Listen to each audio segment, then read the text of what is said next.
তীব্র তাপদাহে কুষ্টিয়াতে দুর্বিষহ জনজীবন।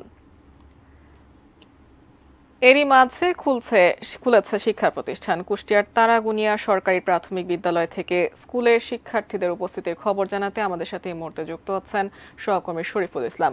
শরীফুল ইসলাম, যেখানে কুষ্টিয়ার পাশের জেলা যশোর, খুলনা এগুলোতে কিন্তু প্রাথমিকের যে স্কুল সেটি বন্ধ রয়েছে। কুষ্টিয়াতে এই মুহূর্তে প্রাথমিকের ক্লাসের কি অবস্থা দেখছেন, শিক্ষার্থীদের উপস্থিতির হার কেমন দেখছেন এবং অভিভাবকরা আসলে এই বিষয়ে কি বলছেন? কুষ্টিয়াতে যে ক্লাস চলমান রয়েছে এই তীব্র গরমে, সেটি নিয়ে তারা সন্তুষ্ট কিনা? ধন্যবাদ তুনাল। যেমনটি বলছিলেন, আসলে কুষ্টিয়াও পার্শ্ববর্তী জেলা যেমনটি বলছিলেন যে চুয়াডাঙ্গা, যশোরে যে তীব্র তাপদাহ চলছে, শিক্ষা প্রতিষ্ঠান বন্ধ রয়েছে, তার প্রভাবটা কুষ্টিয়াতেও আছে। কুষ্টিয়া তীব্র তাপদাহ এবং তা মানে গতকালকে 41.8 ডিগ্রি সেলসিয়াস তাপমাত্রা ছিল, আজকেও কাছাকাছি। আমি কিছুক্ষণ আগে কথা বলছি কুষ্টিয়া আবহাওয়া অফিসের ইনচার্জ মামুনুর রশিদের সাথে। তিনিও বলেছেন যে কুষ্টিয়ার আবহাওয়া তাপমাত্রা গতকালের সমসাময়িক একই তাপমাত্রা থাকবে। তো আমি শিক্ষার্থীদের কথা বলতে চাই। আমি সকাল থেকে বেশ কিছু প্রাথমিক বিদ্যালয়গুলো ঘুরেছি।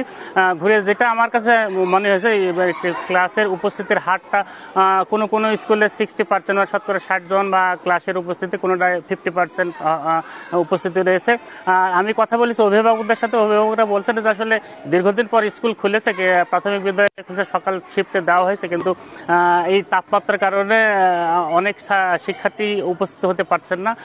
শিক্ষকরাও বলছেন যে তাপমাত্রা যে বৈরী আবহাওয়া চলছে, আবহাওয়ার কারণে তারা শিক্ষার্থীরা অনেক সময় স্কুলে আসতে অনীহা প্রকাশ করছে। তা আমি রয়েছি তো পূর্ব তারাগুনিয়া সরকারি প্রাথমিক বিদ্যালয়। এই স্কুলের হেডমাস্টার আমার সামনে আছেন, মঞ্জুর মেহেদি সঞ্চয়। তিনি বলবেন যে ক্লাসের উপস্থিতির হারটা কেমন, আর না আসার পিছনে কারণটা কি, আর সরকার যে বিধিনিষেধগুলো দিয়েছে সেগুলো মানা হচ্ছে কিনা। আসসালামু আলাইকুম। পবিত্র রমজান ছুটির পর বিদ্যালয়ে যদিও আশাবাঞ্জক আমরা যে উপস্থিতি আস্তে আস্তে বাড়বে, আর এর একটাই যে কারণ সেটা হচ্ছে কুষ্টিয়া বা পার্শ্ববর্তী অঞ্চলগুলোতে তীব্র দাবদাহ চলছে, যার কারণে অভিভাবকরা একটু শঙ্কিত। তারা কিছুটা ধীরে সুস্থে ভেবেচিন্তে স্কুলে পাঠাচ্ছেন। তো আমরা তাদের যারা আসছে তাদেরকে আমরা বিভিন্ন বাইরে যাতে কোনোভাবে ঘোরাফেরা না করতে পারে সেজন্য আমরা সমস্ত তৎপর রয়েছি। আমাদের শিক্ষক মন্ডলী অত্যন্ত তৎপর এবং আন্তরিক। এরা অত্যন্ত যত্ন সহকারে সবাইকে নির্দেশনা দিয়ে যাচ্ছে ছাত্রছাত্রীরা যাতে বাইরে কোনোভাবে ঘোরাফেরা রয়েছে। এই সময়ে যেটুকু স্বাস্থ্যবিধি আসলে ওনারা যে সরকারি বিধিনিষেধ